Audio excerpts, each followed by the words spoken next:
सफर साथ चलने से कि मंजिल आएगी नजर साथ चलने से। Hello everyone, welcome back to my channel. Teachers day के मौके पे हमने एक लीगल अवेयरनेस कैंप रखा है अपने कॉलेज स्टूडेंट्स का। लॉ के स्टूडेंट्स जो हैं हमारे देहरादून का एक रिमोट एरिया है जिसको कि हम बालावाला बोलते हैं।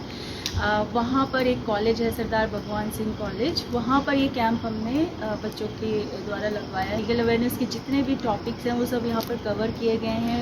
चाइल्ड प्रोटेक्शन से लेकर वुमेन एम्पावरमेंट तक, या फिर आपका रिट जुडिक्शन से लेकर आपका कंज्यूमर प्रोटेक्शन तक, ये सारे टॉपिक्स आज बच्चों ने कवर किए हैं। आई होप आपको ये पसंद आएगा। तो चलिए फिर चलते हैं कैंप की ओर। Thank you.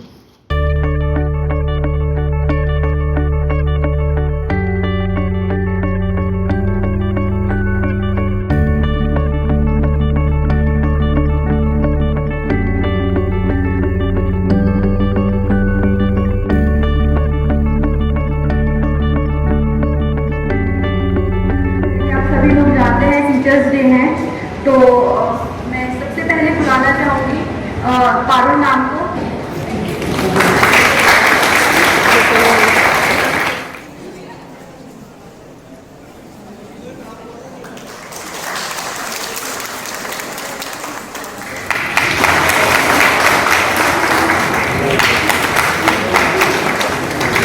लीगल अवेयरनेस, विधिक साक्षरता, आम जनता को कानून से संबंधित सामान्य बातों से परिचित कराने के लिए व उनका सशक्तिकरण करने के लिए विधिक जागरूकता से विधिक संस्कृति को बढ़ावा मिलता है। आज शिक्षक दिवस के उपलक्ष्य में मैं बात रखने जा रहा हूँ हमारे ऐसे तबके की, ऐसे वर्ग की जिन्हें हम अध्यापक, शिक्षक या शिक्षिका द्वारा संबोधित करते हैं।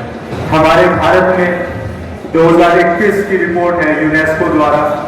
वह कहते हैं कि 9.7 मिलियन टीचर्स अभी कार्यरत हैं हमारे पूरे भारतवर्ष में। कोरोना काल की बात हो तो उसमें 2.7 मिलियन टीचर्स ने अपनी जॉब से हाथ धो बैठे। चाहे वो सोमेश थपलियाल की जजमेंट हो 2019, या Sarika Dabas versus modern child public की रिपोर्ट हो, या मारवाड़ी बालिका विद्यालय वर्सेस आशीष श्रीवास्तव हो, सभी में उन्होंने इस मुद्दे को संज्ञान में लिया है और उन्होंने समझा है कि जो हमारे भारत में अध्यापक हैं उनकी स्थिति बदतर होती जा रही है। कंज्यूमर प्रोटेक्शन एक्ट 2019, जिसका बेसिक ऑब्जेक्ट ये होता है कि हमें कुछ राइट्स देते हैं, उन्हें प्रोटेक्ट। साइबर अपराध से जुड़े ज्यादातर मामले आईटी एक्ट के अंतर्गत दर्ज होते हैं, जिनके अपराधों के खिलाफ उनमें धारा 43, 65, 66 और 67 के तहत मुकदमा दर्ज होता है। ढोल, गवार, शूद्र, पशु, नारी, सत्य ताड़ना के अधिकार। इससे हमारी सामाजिक मान्यता का ह्रास हुआ है। फिर भी हम चेतन नहीं हैं। दहेज प्रथा जैसी कुरीतियों को जन्मा कर नारी को बेरहम कष्ट दे रहे हैं।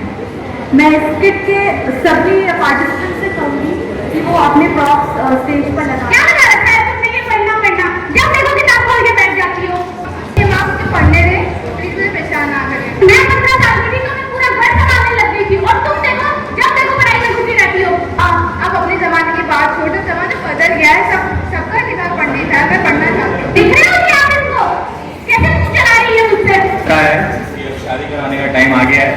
सही कह रहे हो आप। ये वैकेंसी हमारी तरफ से अपनी बेटी के लिए। अरे इसकी क्या जरूरत थी? बात करनी है। बोल, क्या बात करनी है तुझे? अपनी पढ़ाई करना चाहती हूँ, शादी करके बीच में अधूरी रह गई थी। ये कैसी बात कर रही है तुम? हमारे जमाने में ऐसा कुछ नहीं होता था। शादी करने के बाद सिर्फ घर का काम संभालना होता है। दोनों चीजें संभालूंगी, घर का काम भी करूंगी, पढ़ाई भी करूंगी। नहीं, ये नहीं हो सकता। चल जाए यहाँ से, काम पे ध्यान दे। क्या बाबा, आप नाराज कर रहे हो? अपनी बीवी को जाके पूछ। क्या हो गया? बिल्कुल उसका काम में ध्यान नहीं है। जब देखो एक ही रट लगा के बैठी है कि मुझे पढ़ना है, मुझे पढ़ना है। घर का काम कौन करेगा? मैं बताता हूँ। किरण, ये क्या कर रहे हो? क्या बदतमीजी कर रहे हो तुम मम्मी के साथ? मैंने मम्मी जी से कुछ नहीं कहा, मैंने तो तुमसे बोला कि मुझे पढ़ना है, और मुझे भी गुस्सा हो गया। तो क्या गलत काम? मम्मी घर का काम कौन करेगा अगर तुम्हें पढ़ना है? मैं घर का काम भी संभालूंगी, पढ़ाई भी करूंगी। प्लीज, और आपने तो मुझसे बोला था ना कि शादी के बाद में तुम्हारी पढ़ाई में वो शादी से पहले की बात थी, पर अब तुम्हें घर संभालना पड़ेगा। वादा तो तेरे बाप ने भी किया था, वो वादा चार नहीं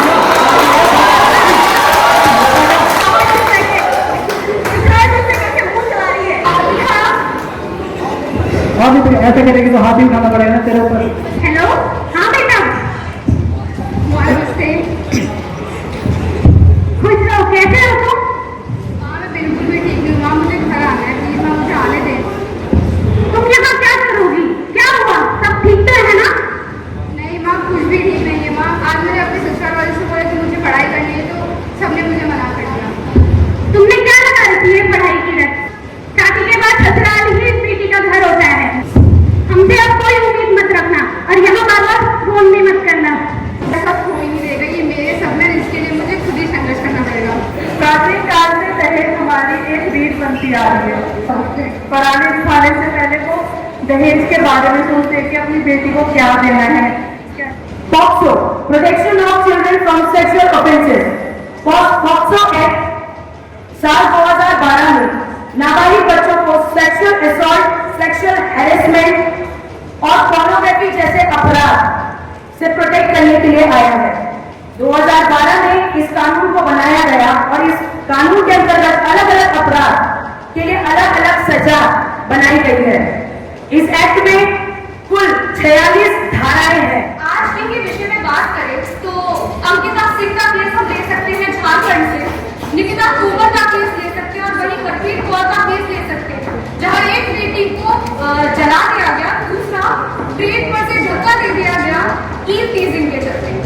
शब्द भले ही छोटा है लेकिन इसका इम्पैक्ट इतना बड़ा है कि हम मात्र उसे छेड़छाड़ कह देते हैं। और मुझे लगता है इस ऑडिटोरियम में जितनी भी महिलाएं हैं, कहीं ना कहीं कभी ना कभी एक ऐसा कॉमेंट, एक ऐसा कोई भी आपत्तिजनक चीज हमें महसूस होती है, लेकिन हम चुप हो जाते हैं। और attempting to communicate with her in any form or eliminating the essence causing harm to anybody assisting her. Legal awareness camp का जो एक पार्ट आप देख रहे हैं, it is a small part of that whole service that you have to give to the society back once you become an advocate. आमतौर पर कानून की बेसिक जानकारी भी लोगों को नहीं होती है, राइट? तो सबसे पहले तो हमें अपने आप को उन कानूनों में वेल वर्स करना होता है जिनकी जानकारी हम देने वाले हैं, राइट?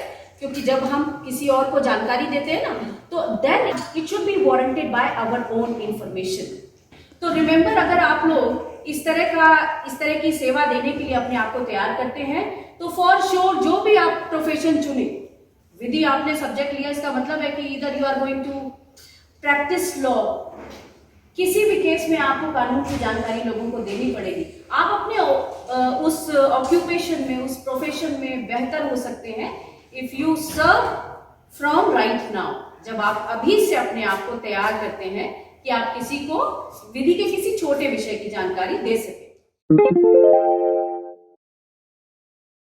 आर्टिकल 226 आर्टिकल 226 राइट देता है डायरेक्ट रेट फाइल करने के लिए अपने हाई कोर्ट में। प्रेसिडेंट, भारतीय संविधान में आर्टिकल 52 में प्रेसिडेंट की बात की गई है, जिसमें आर्टिकल 51 से 61 में उनके सारे अधिकार दिए गए हैं। राष्ट्रपति भारत के नाम मात्र प्रमुख होते हैं, जो संसद में सारे विधेयक जो पास होते हैं उन पे राष्ट्रपति की मंजूरी लेना जरूरी है। Thank you. इसके 5 मार्क्स एक्स्ट्रा है या एक्सटेम्पोर के? अनिल नोटियाल। मतलब हम शक्ल नहीं पहचानते, नाम से नहीं जानते, तो इसलिए सब फायदा उठा रहे हैं इसका। क्या पता चल रहा है टीचर को कि मैं ही अनिल नौटियाल हूँ, खड़ा भी होगा इधर कहीं तो मुझे पता थोड़ा चलेगा। चांदनी, आपका टॉपिक है बेलेबल। बेलेबल CRPC 1973 के अंदर बेलेबल ऑफेंस वो हैं जिनमें जो ऑफेंडर होते हैं उनको बेल गारंटी की जाती है। उसमें क्या होता है कि जो सीरियस क्राइम होते हैं वो नॉन बेलेबल होता है, वेरस जो नॉन सीरियस क्राइम होता है they are bailable. For example rape के केसेस, मर्डर के केसेस में हमें बेल प्रोवाइड नहीं की जाती है, क्योंकि जो ऑफेंडर है वो बाहर जाके और क्राइम कमिट कर सकता है। habeas corpus is one of the writ which is issued under Article 32 or under Article 226 of the Constitution of India. 226 is the article which is the purview of High Court, and 32 is the article which is the purview of the Supreme Court of India. Habeas corpus means bring the corpus. Very good, very good. Randomness कौन बताएगा आपने? क्या है? To command, to whom to command? Ma'am कब करती है command?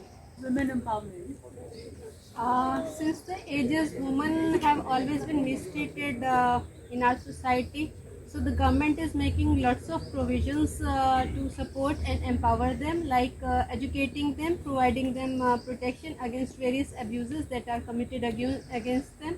One of them is through legal means, and another is through social means, by providing them services which enables them to stand on their 2 feet strongly and providing them education. तो जैसा कि हमें पता है कि आजकल बच्चों के साथ बहुत सारे उत्पीड़न होते हैं, तो उनके लिए भी कुछ राइट्स बनाए गए हैं, जैसे कि पॉक्सो करके एक बनाया गया है to protect them from sexual offences.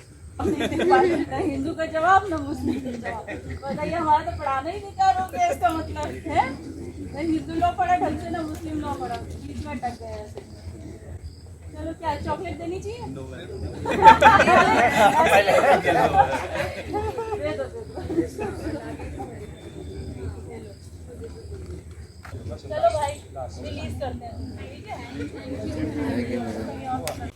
तो हमारा लीगल अवेयरनेस कैंप ख़त्म हो गया है और खाना खा चुके हैं, जा रहे हैं अब अपने घर के लिए। शिक्षक दिवस की सबको हार्दिक शुभकामनाएं। इसी विश के साथ मैं आज का ब्लॉग एंड करती हूँ। I hope you like the video and I request you to kindly share, comment and subscribe to my channel. See you in the next vlog. Thank you so much. Bye bye.